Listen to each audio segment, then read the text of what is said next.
আমরা যখন রূহের জগতে ছিলাম, আমরা সকলেই আল্লাহর কাছে বলেছিলাম, আল্লাহ আপনি আমাদের রব।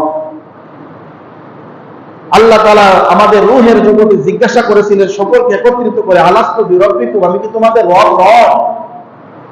তখন আমরা সকলে এক বাক্যে উত্তর দিয়েছিলাম, বালা, আল্লাহ অবশ্যই আপনি আমাদের রব। এই যে কথাটা আমরা স্বীকৃতি দিয়েছিলাম, দুনিয়ায় এসে ওই কথাটা আমরা ভুলে গেছি কিনা, এই পরীক্ষার জন্য আল্লাহ তাআলা আমাদেরকে দুনিয়ায় পাঠিয়েছেন। দেখি আমার বান্দা যে কথাটা বলেছিল যে আপনি আমাদের রব, এই কথাটা বান্দা দুনিয়ায় গিয়ে আল্লাহ রাব্বুল আলামিন, আমরা যখন রূহের জগতে ছিলাম, আমাদের মা সেখানে ছিল না, ছিল না? আমাদের বাপ সেখানে ছিল না, আমাদের ভাই সেখানে পরিচয় লাভ হয় নাই, আমাদের স্ত্রীর সাথে সেখানে পরিচয় লাভ হয় নাই, আমাদের কোন আত্মীয় স্বজনের সাথে সেখানে পরিচয় লাভ হয় নাই। আল্লাহ রাব্বুল আলামিন শুধু আমাদের জন্য ছিলেন, আর কেউ আমাদের কাছে ছিল না, ঠিক কিনা বলেন? যখন আমাদের কেউ ছিল না, তখন কে ছিলেন বলেন? জোরে বলেন, কে ছিলেন? আল্লাহ রাব্বুল আলামিন বললেন, দেখি বান্দা, তোমার এই কথায় তুমি কতক্ষণ পর্যন্ত টিকে থাকতে পারো?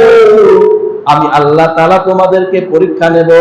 দুনিয়ার ভিতরে আমি আল্লাহ তাআলা পাঠাবো, দুনিয়ার ভিতরে পাঠায়া তোমার আমি একটা মা দেব, তোমার একটা আমি বাবা দেব, তোমার আমি সন্তান দিব, তোমার স্ত্রী দেব, তোমার পাড়া প্রতিবেশী দিব, তোমার একটা বাড়ি দেব, তোমার গাড়ি দিব, তোমার জমি জাতি দেব।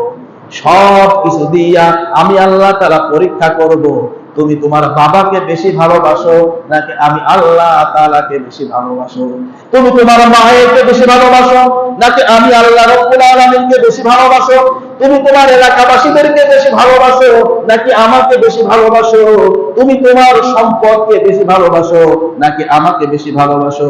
তুমি তোমার জানকে, তোমার নফসকে বেশি ভালোবাসো নাকি আমি আল্লাহ রাব্বুল আলামিনকে বেশি ভালোবাসো? এটা পরীক্ষা করার জন্যই আল্লাহ তাআলা আমাদেরকে দুনিয়ায় পাঠাইছেন, ঠিক কিনা বলেন?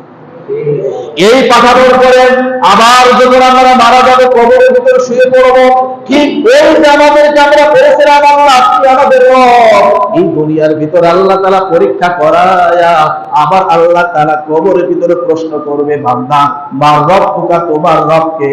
ওই সময় যদি কবরের ভিতরে আমরা উত্তর দিতে পারি আল্লাহ আমাদের রব, সাথে সাথে আমার আল্লাহ তাআলা আমাদের উপর খুশি হয়ে যাবেন। সকলে সুবহানাল্লাহ।